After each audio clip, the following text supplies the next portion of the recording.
सर्व पत्रकार बांधवांचं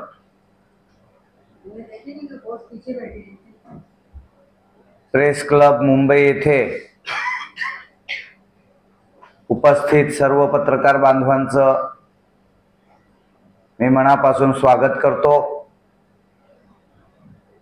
आणि या पत्रकार परिषदेला उपस्थित असलेल्या आमच्या सर्व पदाधिकाऱ्यांचा परिचय करून देतो। या ठिकाणी आकाश गडपाल हे आमचे अमरावतीचे जिल्ह्याचे अध्यक्ष आहेत। अक्षय सरोदे हे अमरावतीचेच पदाधिकारी आहेत। निखिल म्हात्रे हे डोंबिवलीचे मुंबईतील डोंबिवलीचे आहेत। काजल बुट्टे या आमच्या पदाधिकारी आहेत, घाटकोपरच्या आहेत। गोविंदराव टोंपे हे आमचे लातूर जिल्ह्याचे पदाधिकारी आहेत। मी माझा परिचय करून देतो। मी बालाजी पाटील चाकूरकर, मी लातूर जिल्ह्यातील रहिवासी आहे, चाकूर या ठिकाणचा। पण गेली 40 वर्ष झालं सामाजिक चळवळीमध्ये, राजकीय चळवळीमध्ये मी अविरतपणे निष्प्रह भावनेनं सक्रिय आहे।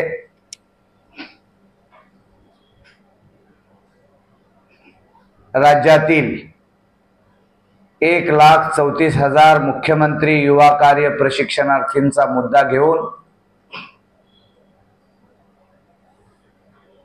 मी आणि माझ्या सोबतचे 100 प्रशिक्षणार्थी 3 मार्च 2025 पासून आझाद मैदान मुंबई येथे बेमुदत आमरण उपोषण आम्ही करण्याचं निश्चित केलं होतं। पण आझाद मैदानातील काही कोर्टाचा आदेश, न्यायालयाच्या आदेशाप्रमाणे 5 वाजल्यानंतर त्या ठिकाणी आंदोलकांना थांबू दिलं जात नाही। त्यामुळे आम्हाला आमरण उपोषण करता आलेलं नाही। आम्हाला सकाळी 10 ते संध्याकाळी 5 पण 6 वाजेपर्यंत आम्ही बेमुदत उपोषण केलेलं आहे आणि 24 दिवसामध्ये राज्य सरकारला राज्यातल्या बेरोजगारीच्या संदर्भात अवगत करण्याचा प्रयत्न केलेला आहे आणि आपल्या या आंदोलनाच्या माध्यमातून राज्य सरकारला बेरोजगारीची दाहकता आणि बेरोजगारीची तीव्रता लक्षात आणून देण्याचा आम्ही प्रयत्न 100% केलेला आहे। या आझाद मैदानावर आम्ही जेव्हा आंदोलन करत होतो त्या आंदोलनाच्या कालावधीच्या कार्यकाळामध्ये एकूण 55 सर्व पक्षाच्या सत्ताधारी आहेत, विरोधी आहेत, एकूण 55 आमदारांनी भेटी दिलेल्या आहेत। भेटी देऊन आमच्या मागणीस पाठिंबा दर्शवलेला आहे। काय आमची मागणी होती? मुख्यमंत्री युवा कार्य प्रशिक्षणार्थ्यांचं 6 महिन्याचा प्रशिक्षणाचा कालावधी आता संपलेला आहे। आता आम्हाला 11 महिन्याची कायमस्वरूपी रोजगाराची संधी उपलब्ध करून द्या।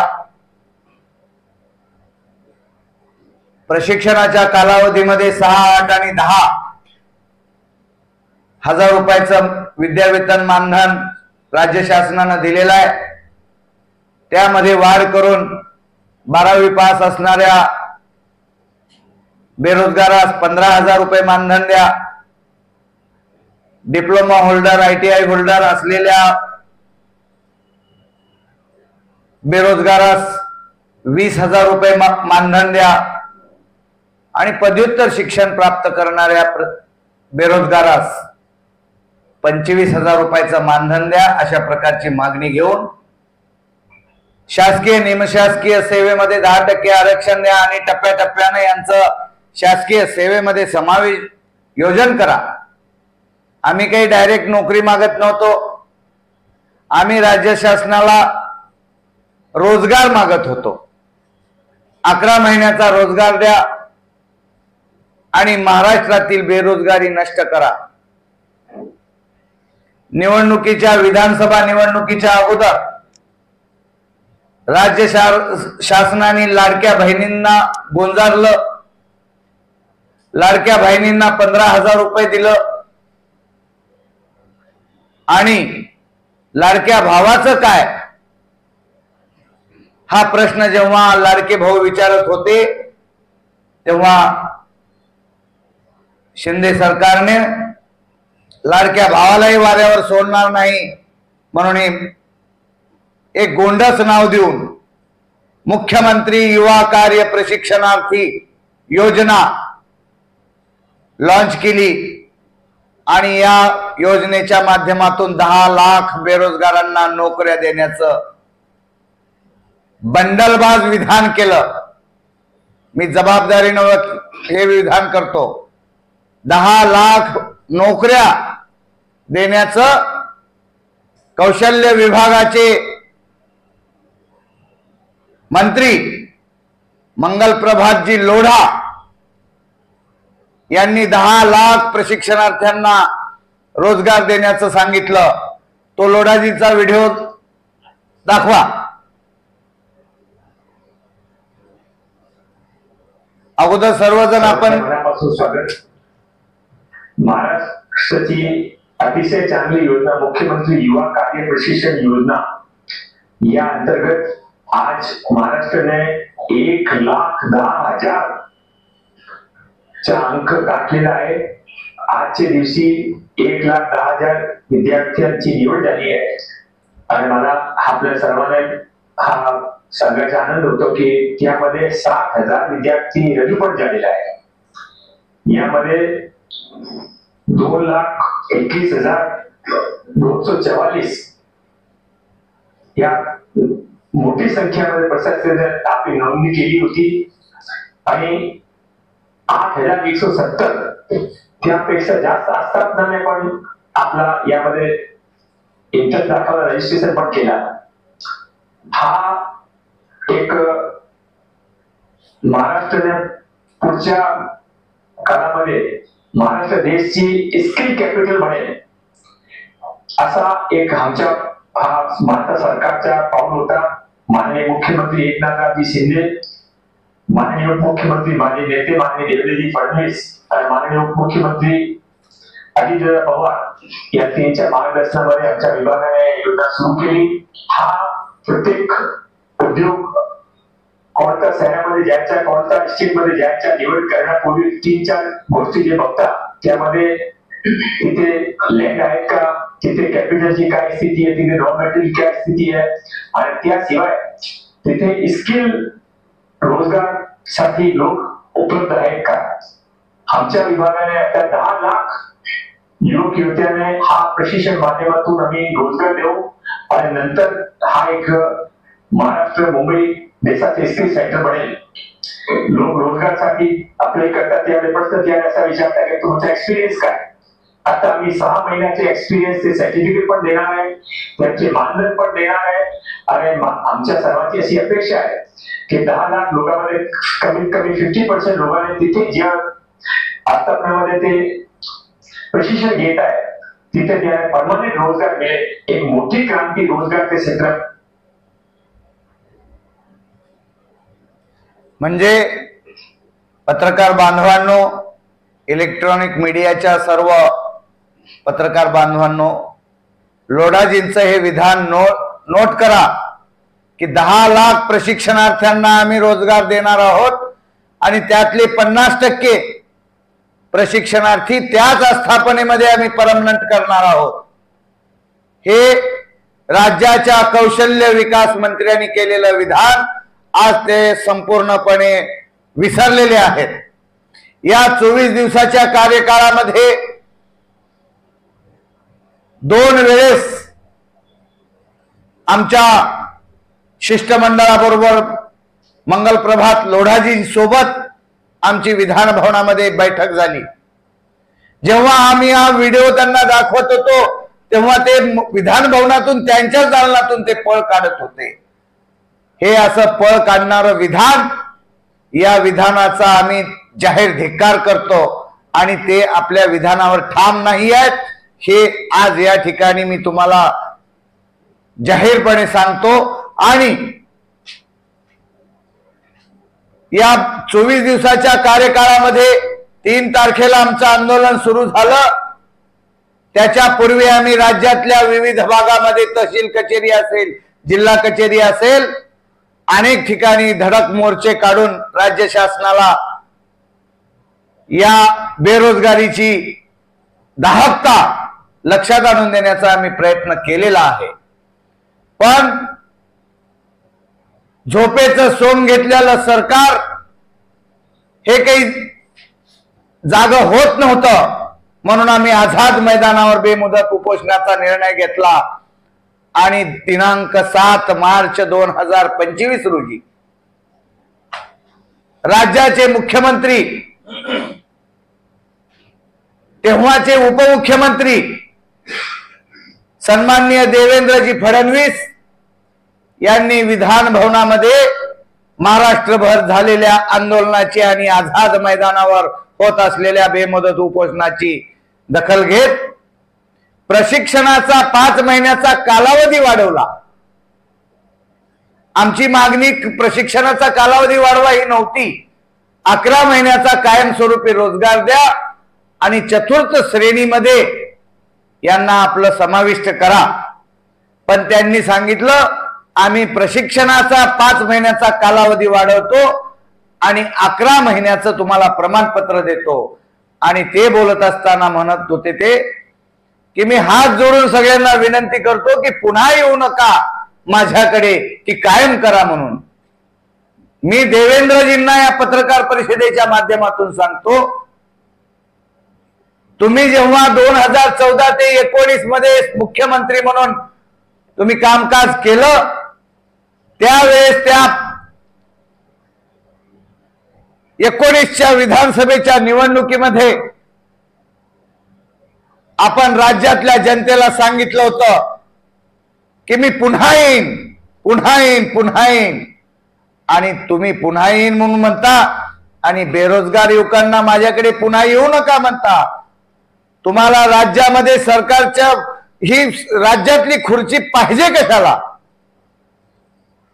राज्यातल्या बेरोजगाराचा प्रश्न जर तुम्हाला सोडवता येत नसेल, राज्यातल्या बेरोजगारीचा बिमोड 100% जर तुम्ही करणार नसाल तर त्या खुर्चीमध्ये जाता कशाला? तो तुम्ही खुर्ची सोडा। तुम्हाला जर राज्यातल्या बेरोजगारांचे प्रश्न, तुम्ही दिलेला शब्द जर पाळता येत नसेल तर मुख्यमंत्री देवेंद्रजींनी काय शब्द दिला होता तोही व्हिडिओ पहा।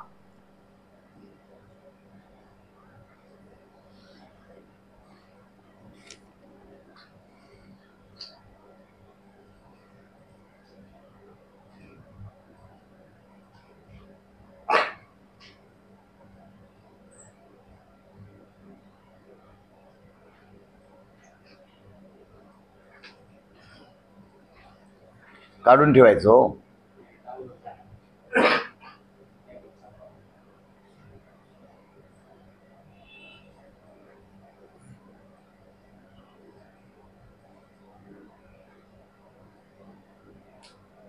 आणि यापुढे हद्द झाली, काढा तुम्ही। देवेंद्र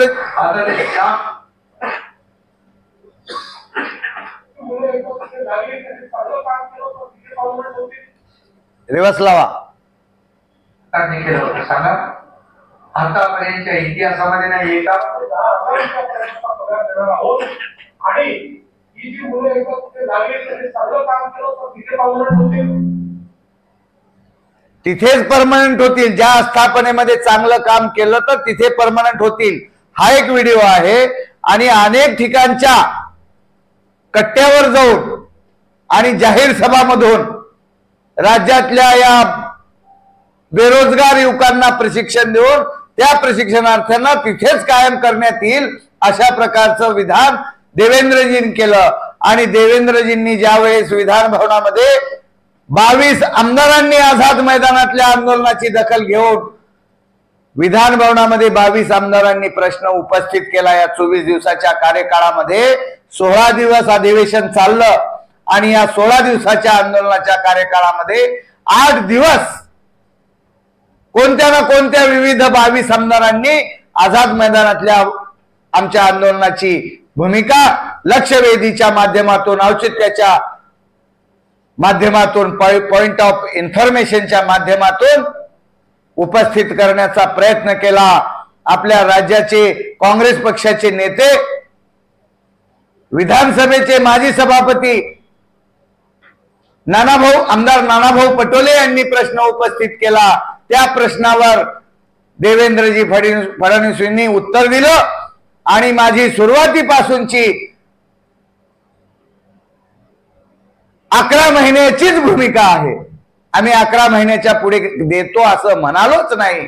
आता व्हिडिओ तर आपण तुम्ही बघितलेला आहे। म्हणजे त्याला अजितदादांनी सांगितलं, उत्तर दिलं आणि विधानसभेच्या अध्यक्षांनी पण उत्तर दिलं की तुम्ही व्हिडिओ दाखवा। नानाभाऊ पटोलेंनी सांगितले की व्हिडिओ माझ्याकडे आहेत, मग ते व्हिडिओ दाखवा। तर त्यावेळेस नानाभाऊंना तो व्हिडिओ सापडला आणि नंतर दुसऱ्या दिवशी नानाभाऊंनी ते व्हिडिओ विधानसभेच्या अध्यक्षाकडे दिले, पण विधानसभेच्या अध्यक्षांनी हे व्हिडिओ विधानभवनामध्ये दाखवण्यास परवानगी दिली नाही। का पळ काढताय? म्हणून मुंबई प्रेस क्लबच्या माध्यमातून हे व्हिडिओ आम्ही तुम्हाला दाखवत आहोत। त्यावेळेसच्या मुख्यमंत्र्यांनी, म्हणजे त्यावेळेसचे मुख्यमंत्री आत्ताचे विद्यमान उपमुख्यमंत्री एकनाथराव शिंदे साहेबांनी सुद्धा काय म्हटलं होतं तेही व्हिडिओ मधून पहा।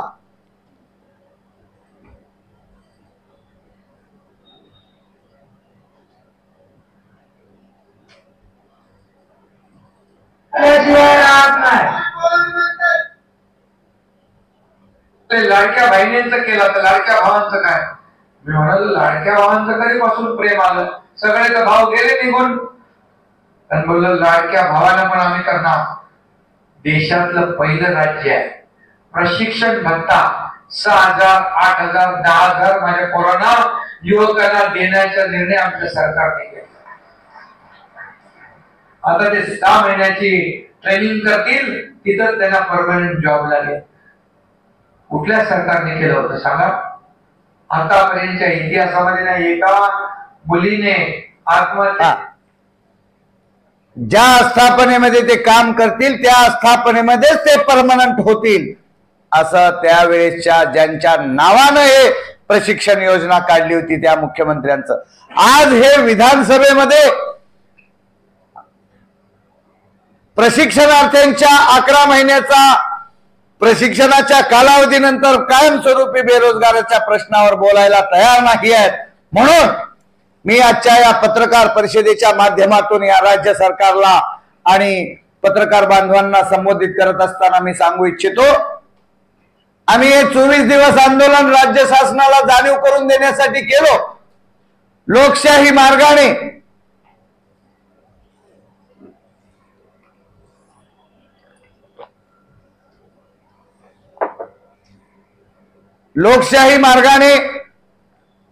आम्ही हे आंदोलन केलं आणि या लोकशाही मार्गाने जे जे आयुध आम्हाला दिले होते त्या आयुधाचा आम्ही आक्रोश मोर्चा काढला, महाआक्रोश मोर्चा काढला। शेकडो हजारो तरुणांनी मुंडन आंदोलन करून निषेध नोंदवला। विधान भवनावर आमचे प्रशिक्षणार्थी चालून गेले, तिथे घोषणाबाजी झाली, तिथे अटक झाली। लोकशाही मार्गाने आम्ही जे काय करता येईल तेवढे शासनाला जागा करण्याचं काम केलेलं आहे। पण हे झोपेचं सोंग घेतलेलं सरकार हे काही जागी होत नाही। अशा परिस्थितीमध्ये तू थांब ना, डिस्टर्ब करू नको। अशा परिस्थितीमध्ये या राज्य सरकारला आम्ही जाणीव करून देताना हे सांगतो, जर तुम्हाला लोकशाही मार्गाने जर आंदोलन जर लक्षात येत नसेल या महाराष्ट्रातल्या बेरोजगारांना रोजगार देण्याची तुमची मनीषा नसेल तर तुम्हाला पुन्हा जागं करण्यासाठी आम्ही हे आंदोलन अधिक तीव्र करण्याचा प्रयत्न करत आहोत। आणि हे आंदोलन तीव्र करत असताना मी संपूर्ण महाराष्ट्राचा दौरा करणार आहे। संपूर्ण 36 जिल्ह्यामध्ये प्रवास करून 36 जिल्ह्यातील सर्व प्रशिक्षणार्थी बांधवांचं संघटन उभा करणार आहे। आणि संघटन उभा केल्यानंतर नजीकच्या कालावधीमध्ये यांची कार्यशाळा घेऊन हा महाराष्ट्रातल्या बेरोजगारीचा भस्मासूर नष्ट करण्यासाठी तुम्ही राज्यामध्ये औरंगजेबाची कबर खोदताय, आम्ही बेरोजगारीची कबर बेरोजगारी कबरीमध्ये खोदून टाकण्याचा संकल्प या आझाद मैदानाच्या माध्यमातून केलेला आहे। ज्या गोष्टीची आवश्यकता नाही त्या गोष्टीवर विधानसभेच्या कार्यकाळामध्ये 16 दिवसामध्ये चर्चा घडली। कोणते विषय होते? कोरटकर, सोलापूरकर, तो कामरा, या गोष्टीवर खूप मोठा वेळ या विधानसभेचा घेतला गेला। राज्यामधल्या शेतकऱ्यांना वाऱ्यावर सोडले। राज्यातल्या शेतकरीच्या कर्जमाफीविषयी तुम्ही बोलला नाही। राज्यातल्या लाडक्या बहिणींना तुम्ही 2100 रुपये देतो म्हणला होता, त्याविषयी बोलला नाही। राज्यातल्या बेरोजगार तरुणांना रोजगार देण्याच्या संदर्भामध्ये तुम्ही बोलला नाहीत। राज्यातले मोठे घटक या अर्थसंकल्पीय अधिवेशनामध्ये तुमच्या कार्यपटलावर येऊ शकले नाहीत। ज्यांच्या जीवावर हे राज्य चालतं, कृषी प्रधान देश म्हणून आपण त्या शेतकऱ्याची एक संभावना करतो, हा जगाचा पोशिंदा म्हणून म्हणतो, त्या पोशिंद्याच्या कर्जमाफीचा विषय तुमच्याकडे आलेला नाही। निवडणुकीच्या आधी तुम्ही संपूर्ण कर्जमाफीचा वायदा केला होता, तिथे काही बोलला नाही। 2100 रुपयाची लाडक्या बहिणीला वाढीव मदत करणार होता, ते पण केला नाहीत। आणि बेरोजगारांना कशा पद्धतीचा रोजगार तुम्ही राज्यातल्या देणार आहात याविषयी पण तुम्ही बोलला नाहीत। म्हणजे तुम्ही या अर्थसंकल्पीय अधिवेशनामध्ये काय नेमकं केलं काय? कोणता घटक समाधानानं आज समाधानी आहे हे सांगितलं असता फक्त आणि फक्त घोषणा करणे आणि दिशाभूल करणे या गोष्टीमध्ये या सरकारचं स्वारस्य दिसून येत आहे। म्हणून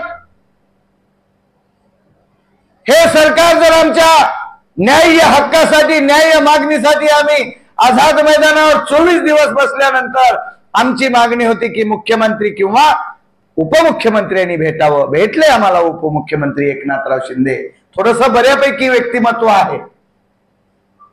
त्यांनी सांगितलं आम्हाला तोंडी की 5 महिन्याची आम्ही मुदतवाढ दिली, त्याच्यानंतर बघू, एवढं तरी बोलले। पण देवेंद्रजी, तुमच्याकडून ही अपेक्षा नव्हती।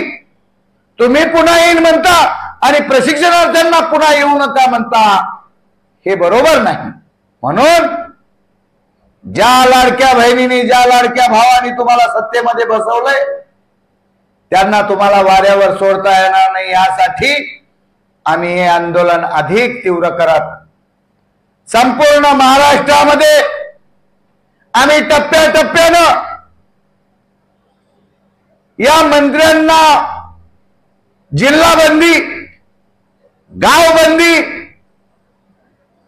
अशा पद्धतीचा आंदोलनाचे टप्पे करत या आमदारांनी खासदारांच्या लोकप्रतिनिधींच्या घराला घेराव घालणे, यासोबतच जसं मुंबईच्या आझाद मैदानामध्ये हे आंदोलन तीव्र केलं आणि या आंदोलनामध्ये 50,000 प्रशिक्षणार्थी या 24 दिवसाच्या कार्यकाळामध्ये या आंदोलनात सहभाग दाखवला।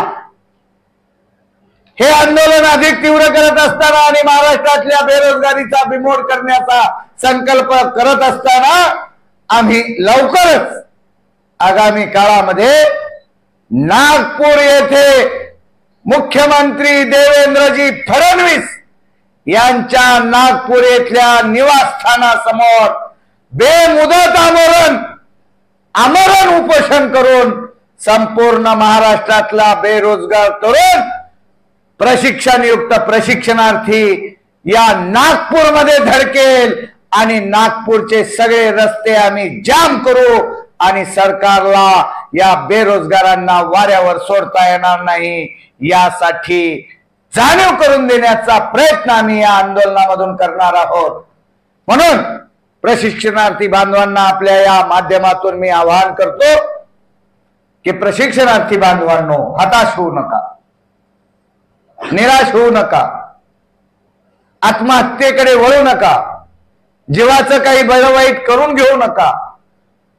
नक्की हा बालाजी पाटील चाकूरकर आणि ही माझी सर्व मित्रमंडळी, माजी खासदार हरिभाऊ राठोड, अनुपजी चव्हाण, प्रकाश साबळे, आमची महाराष्ट्रातली टीम या बेरोजगारांना, बेरोजगार युवकांना, युवतींना वाऱ्यावर सोडू देणार नाही आणि यांना रोजगार मिळवून दिल्याशिवाय आम्ही स्वस्थ बसणार नाही, हे मी तुम्हाला या प्रसंगी आश्वासित करतो। आणि आपण सर्वजण या आंदोलनासाठी सज्ज व्हा। कोण म्हणेल की 24 दिवसात काय मिळालं? भरपूर काही मिळालं। 24 दिवसामध्ये 55 आमदारांनी भेटी दिल्या, 22 आमदारांनी विधान भवनामध्ये प्रश्न उपस्थित केला। आज बेरोजगारीचा प्रश्न महाराष्ट्राच्या ऐरणीवर आलेला आहे। आगामी काळामध्ये महाराष्ट्रातल्या बेरोजगारीचा प्रश्न ऐरणीवर आणताना विधानसभा गृहामध्ये याबद्दलची श्वेतपत्रिका प्रकाशित करावी ही आमची प्रमुख मागणी आहे। आणि महाराष्ट्रातली कायमस्वरूपी बेरोजगारी नष्ट करण्यासाठी एक कायदा करावा लागेल आणि योग्य प्रकारे कायद्याचा अभ्यास करून बेरोजगारी नष्ट करत असताना आम्ही न्यायालयामध्ये सुद्धा यांनी जे व्हिडिओ मध्ये स्पीच मध्ये जे काही बोललेलं आहे, जे काही 4.5चा मुद्दा त्यामध्ये सांगितलेला आहे मागच्या GR मध्ये की ज्या आस्थापनेमध्ये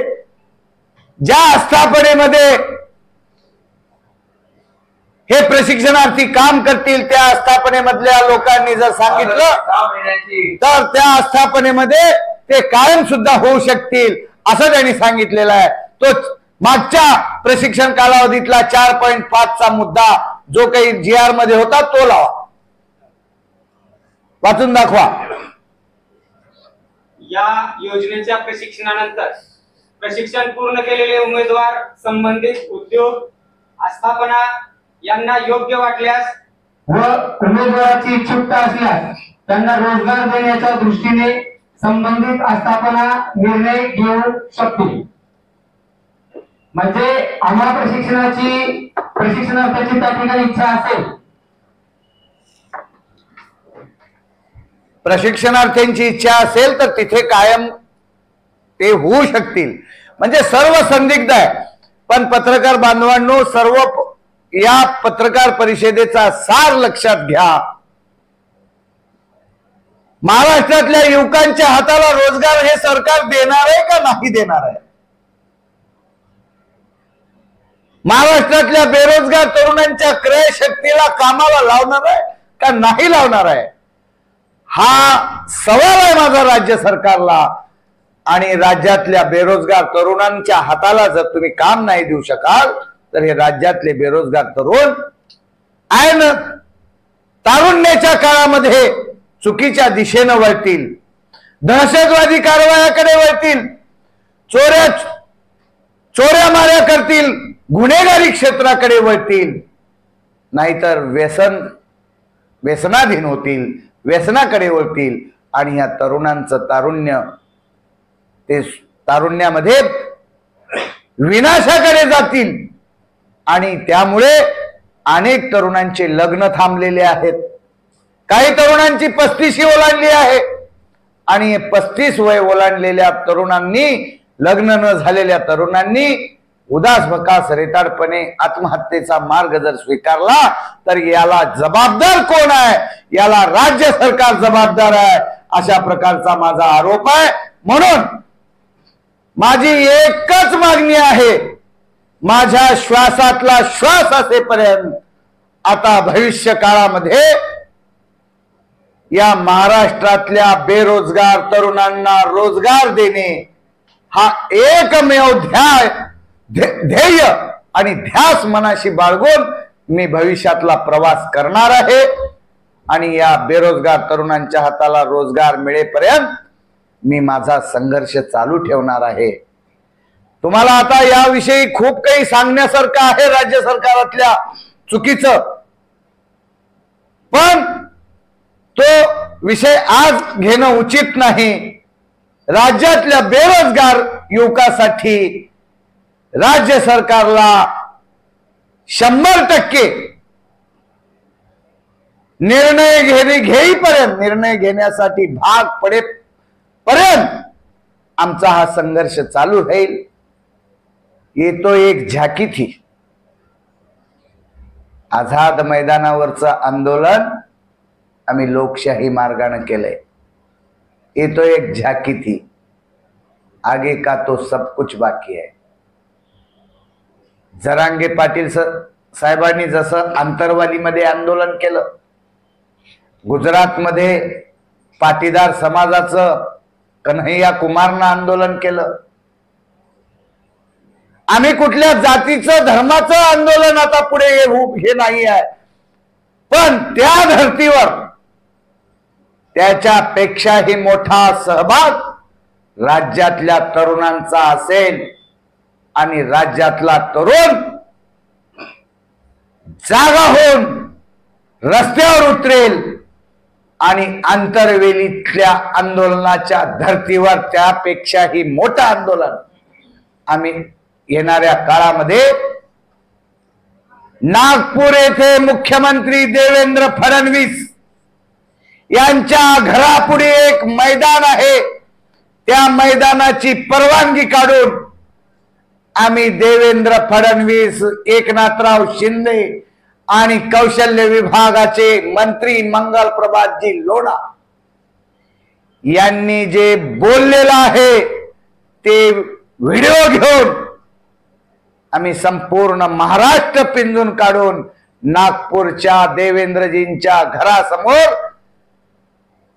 आक्रमकपणे हे आंदोलन तीव्र करून राज्यातल्या बेरोजगारांचा प्रश्न कायमचा मिटवण्यासाठी आम्ही हे आंदोलन करू आणि राज्यातली बेरोजगारी समूळ नष्ट करण्याचा संकल्प आजच्या या प्रेस क्लब मधल्या पत्रकार परिषदेमध्ये घोषित करतो. आणि आपला पत्रकार बांधवांना जर काही प्रश्न विचारायचे असतील तर आपण विचारावं अशा प्रकारची विनंती करतो.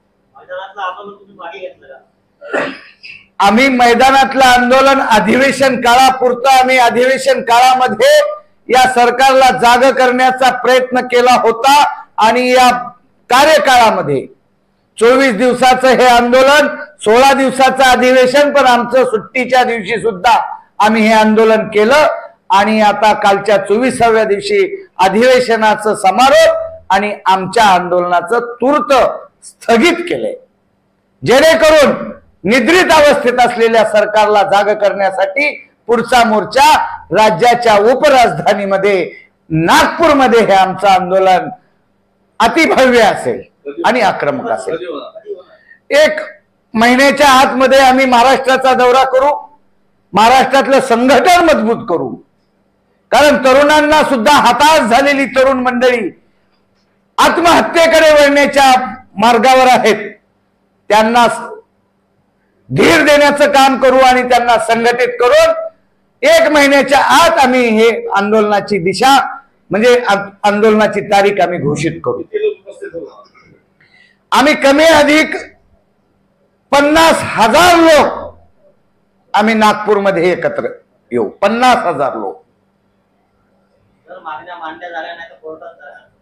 कोर्टात तर आम्ही न्यायिक आधार घेणारच आहोत, कारण राज्यातल्या बेरोजगारांना 10 लाख नोकऱ्या देण्याचं त्यांनी घोषित केलंय आणि एक सिंगल नोकरी दिलेली नाही. सिंगल 5 महिन्याचा मुदत प्रशिक्षणाचा कालावधी वाढवला. तुमच्या माहितीस्तव सांगतो, शिंदे सरकारमध्ये 5,500 कोटी रुपये या मुख्यमंत्री युवा कार्य प्रशिक्षणार्थ्यावर खर्च करण्याचं ठरवलं होतं सरकारनं, पण त्याच्यावर फक्त 500 कोटी रुपये खर्च झालेला आहे. आणि आता पुन्हा प्रशिक्षणाचा, आणि मुळामध्ये प्रशिक्षणाचा कालावधी कशासाठी वाढवला? ज्या 6 महिन्याच्या प्रशिक्षणाच्या कालावधीमध्ये 1 दिवस सुद्धा प्रशिक्षण दिलेलं नाही. या आमच्या युवकांनी युवतींनी प्रत्येक सरकारी आस्थापनेमध्ये शासकीय नोकरीमध्ये काम करणाऱ्या कर्मचाऱ्याच्या तुलनेत किंवा त्याहून 10 पट जास्त काम केलेलं आहे. 10 वर्षाचे पेंडिंग काम सुद्धा या प्रशिक्षणार्थ्यांनी केलेलं आहे. यांना प्रशिक्षण दिलं नाही. निवडणुकीचा हा जुमला होता. निवडणूक जिंकण्यासाठी या प्रशिक्षणार्थ्यांना लाडका भाऊ म्हणून 10 लाख लोकांना रोजगार दिला. अशा प्रकारचा डंका पेटवून 10 लाख गुणिले 5 लाख म्हणजे 50 लाख मतं, 50 लाख मतं गोळा करण्याचं काम या लाडक्या भावाच्या माध्यमातून केलं. चाकूरकर साहेब, 55 आमदारांनी पुढचा प्रश्न तिथे मांडला तुम्ही सांगितलं, त्यांचं जर सरकार ऐकलं 55 आमदारांनी आझाद मैदानावर भेटी दिल्या आणि पाठिंबा दिला आणि 22 आमदारांनी विधानसभेमध्ये प्रश्न उपस्थित केला. विधानसभागृह हे कायदा बनवणारं सभागृह आहे आणि या कायदा बनवणाऱ्या सभागृहामध्ये लोकांनी निवडून दिलेल्या लोकप्रतिनिधींनी जे काही आपल्या औचित्याच्या मुद्द्याच्या आधारे, लक्षवेधीच्या आधारे, पॉइंट ऑफ इन्फॉर्मेशनच्या आधारे जे काही अध्यक्षासमोर जे काही विधान आपली भूमिका मांडलेली आहे ती कार्यपटलावर येते आणि कार्यपटलावर आलेल्या भूमिकेचा आदर या सरकारला करावाच लागतो. आणि जर सरकार राज्यातल्या निवडून आलेल्या आमदारांचा मुद्दा जर स्वीकारत नसेल तर याला आम्ही कोर्टामध्ये सुद्धा आव्हान करू शकतो. त्यांचे जे व्हिडिओ आहेत त्या व्हिडिओ सुद्धा आम्ही न्यायाधीशासमोर आम्ही दाखवणार आहोत. म्हणजे राज्यातल्या जनतेला तुम्ही खोटं बोलता, खोटं बोलून सत्य देता आणि सत्य झाल्यानंतर पुन्हा यांना वाऱ्यावर सोडता, हे न्यायाधीशांच्या समोर आम्ही मांडणार आहोत. 4.5चा मुद्दा ज्या आस्थापनेमध्ये त्यांनी कायमभूत आस्थापनेनं जर म्हटलं तर ते कायम होऊ शकतील म्हणलं, ते सुद्धा आता GR मध्ये नवीन त्यांनी हे केलं, काढून टाकलं. 5 महिन्याचा जो प्रशिक्षणाचा कालावधी वाढवलाय तो प्रशिक्षणाचा कालावधी वाढवत असताना त्यांनी सांगितलंय की तो 4.5चा मुद्दा त्यांनी काढून टाकला. म्हणजे बरेच विषय त्याच्यामधून त्यांनी डिलीट करून टाकलेले आहेत. त्याच्यामुळं प्रशिक्षणाचा आणि त्याच्यामध्ये पुन्हा परत येऊ नका म्हणून सांगितले. बेरोजगार तरुणांनी प्रशिक्षण घेतल्याने जायचं कुठं? आज पण एक योजना मोठी आहे, त्यांनी स्वामिनी योजना सुरू केली. 2 लाख रुपये महिलांना 5% व्याजाने देणार. या अशा योजनांकडून सरकार दिशाभूल करते असं तुम्हाला म्हणायचं नाही. त्या योजनेबद्दल मला माहिती नाही आहे, पण आजपर्यंतचा या 6 महिन्यातला जर अनुभव पाहता सरकार जेवढ्या घोषणा करतं त्याच्यातल्या 10% सुद्धा क्रियान्वित होत नाही. म्हणजे लोकांना खोटं बोलत असताना सुद्धा किती खोटं बोलावं याला सुद्धा मर्यादा असायला पाहिजे. मोठ्या मोठ्या घोषणा केल्या, कर्जमाफीची घोषणा केली, आली का त्यांच्या कार्यपटलावर? महाराष्ट्रातला संपूर्ण शेतकरी या कर्जमाफी होईल या आशेनं महाराष्ट्राच्या अधिवेशनाकडे, अर्थसंकल्पीय अधिवेशनाकडे पाहत होता. त्यांची घोर निराशा झालेली आहे. लाडक्या बहिणीची निराशा झालेली आहे. आणि लाडक्या भावाची निराश झालेली आहे. राज्यातले शेतकरी, युवक आणि युवती हा जवळपास 70% वर्ग आहे आणि 70% वर्ग जर आज निराश होत असेल तर राज्य सरकार एका चुकीच्या वाटेनं जातोय आणि महाराष्ट्रातल्या जनतेला खोटं बोलतोय, असंच आमच्या तरी आता निदर्शनास आलेलं आहे. विधान भवनामध्ये शिंदे साहेबांसोबत मीटिंग झाली, पण त्यांनी रेकॉर्डवर येऊ दिली नाही, आमचे व्हिडिओ करू दिले नाहीत. त्यांनी सांगितलं की 5 महिन्याचा कालावधी आता तुमच्या आंदोलनाची दखल घेऊन आम्ही वाढवतोय, एवढा तो कालावधी तर पूर्ण करा मग बघू. 6 महिन्याचा कालावधी संपला, आता नवीन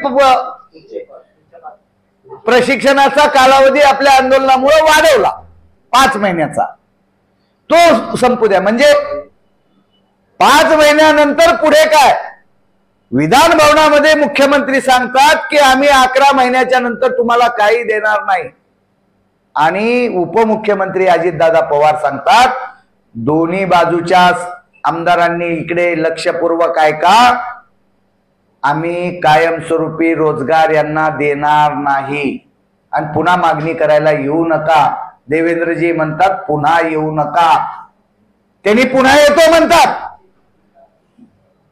मग तुमची पण खुर्ची 5 महिन्याची, 6 महिन्याची, 11 महिन्याची करायची, तो पण कायदा करूया.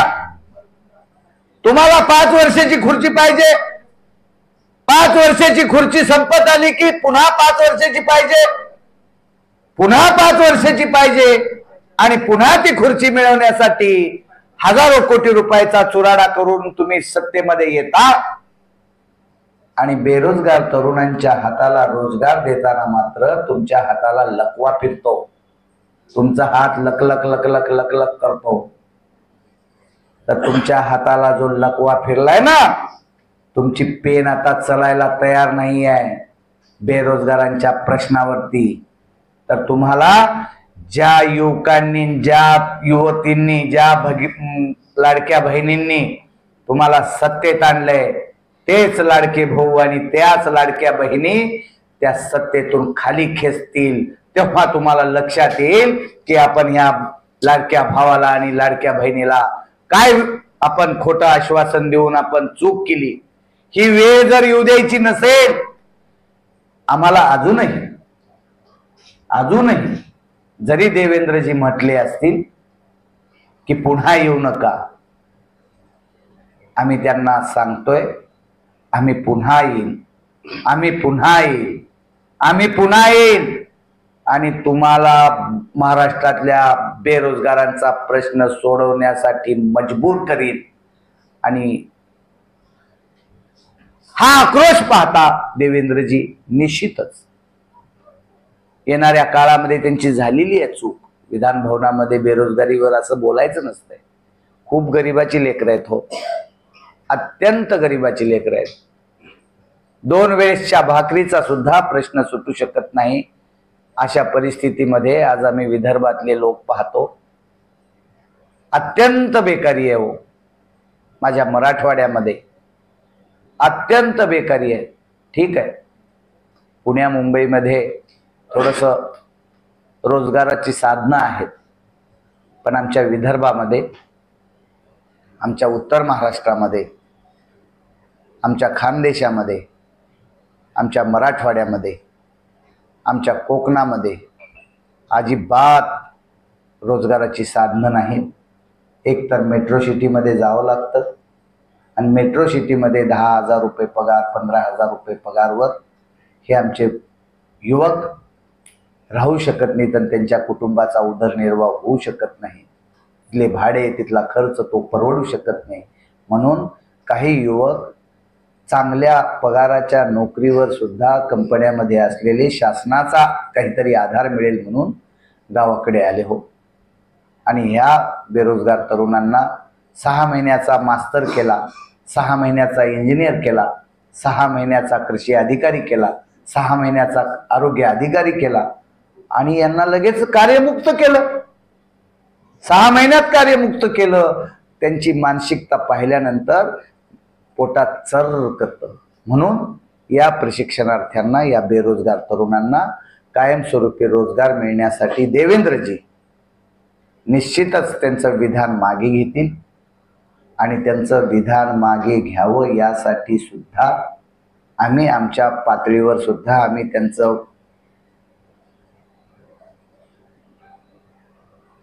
त्यांना या प्रशिक्षणार्थ्याबद्दल प्रेम आणि आस्था वाटेल यासाठी प्रयत्न करू.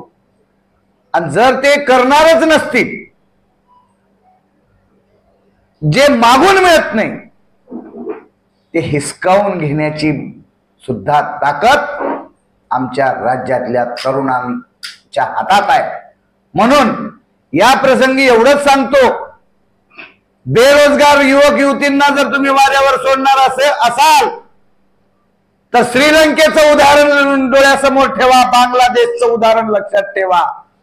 या ठिकाणच्या राष्ट्राध्यक्षांना कुठे कुठे लपून बसावं लागलंय. तुम्हाला सुद्धा लपून बसताना सुद्धा तुम्हाला शोधून काढतील.